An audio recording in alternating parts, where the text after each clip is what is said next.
2 bergers allemands de 40 kg chacun, un nouveau-né, et tous ceux qui, dans l'entourage de Cla, lui répétaient que c'était la pire décision de sa vie. Elle a failli les croire. Puis Ella est arrivée et Rex et Shadow ont fait quelque chose d'inattendu. Pas le premier jour, pas la première semaine, mais un mardi soir à 3h17 du matin, quand le silence s'est fait et que seuls 2 chiens, qui avaient déjà décidé qu'elle était à eux, se dressaient entre un bébé de 4 mois et l'impensable. Personne n'avait prévenu Claire du moment où ce bébé cesserait d'être le sien.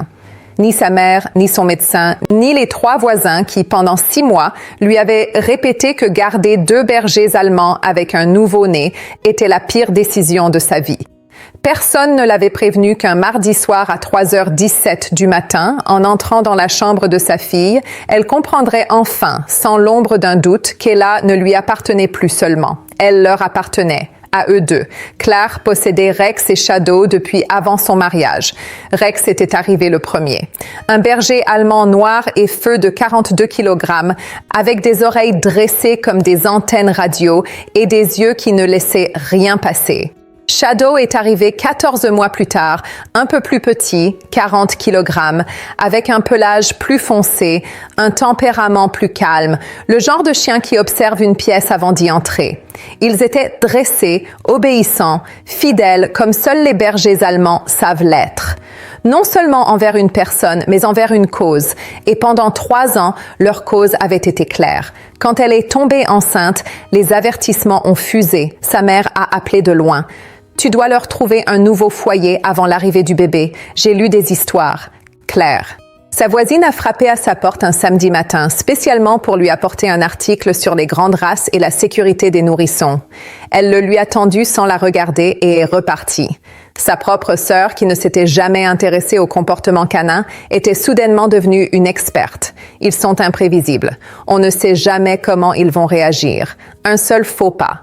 Et Claire avait tout écouté. Elle avait lu les articles, elle avait regardé les vidéos. Elle était restée éveillée à 2 heures du matin au cours de son 3e trimestre à faire des calculs dans sa tête.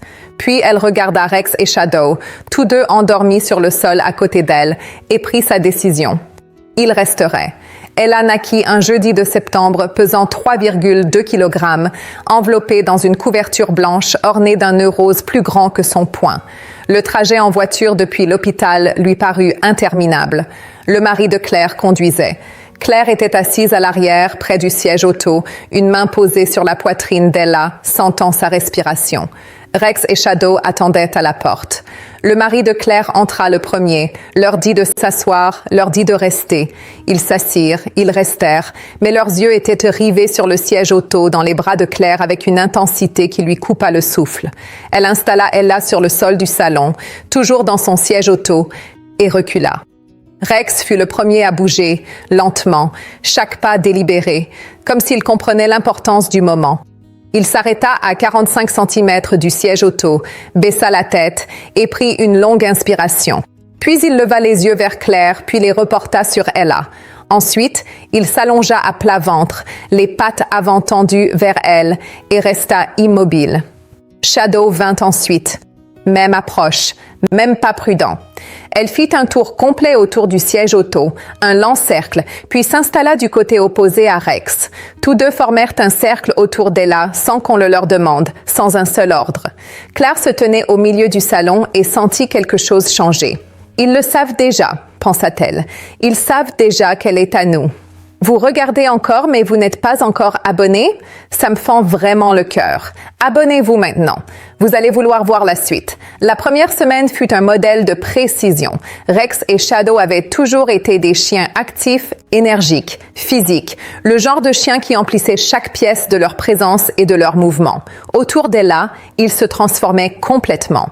Ils se déplaçaient lentement près d'elle, toujours, même lorsqu'Ella pleurait à 2 heures du matin et les réveillait en sursaut.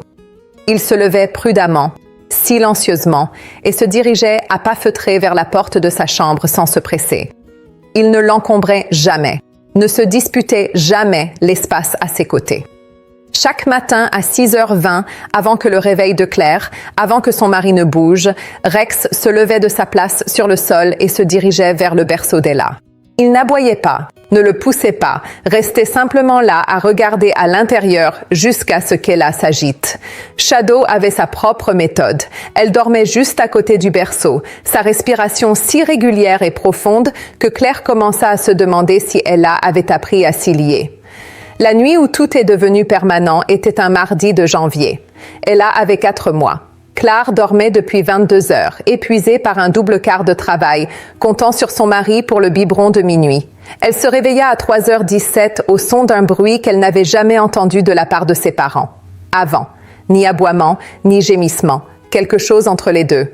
Grave, profond, urgent, venant du couloir, de la chambre d'Ella.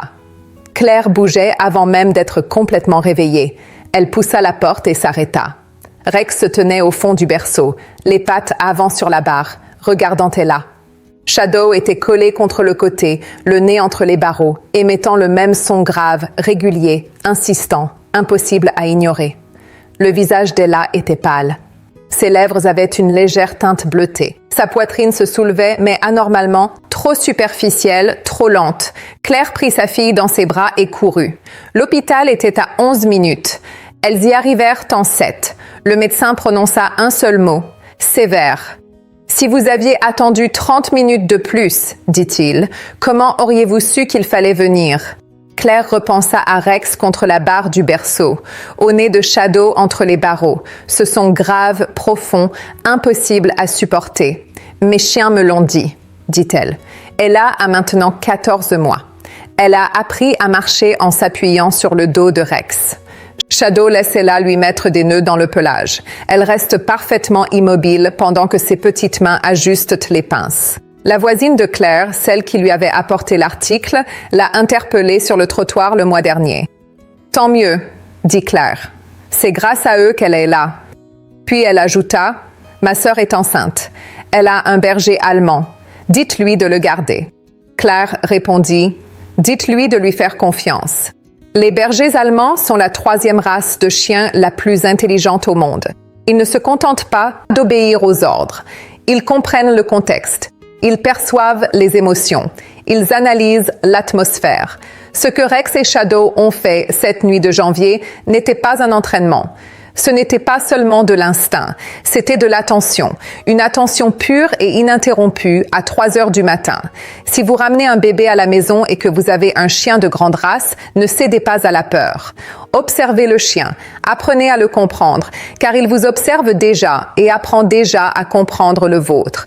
Et la nuit où tout comptera le plus, cette attention sera la seule chose qui protégera votre enfant de l'obscurité. Faites-lui confiance. Il sait déjà ce qu'il fait. 2 bergers allemands et un nouveau-né, auriez-vous pris ce risque? Ou la peur l'aurait-elle emporté? Dites-le moi dans les commentaires.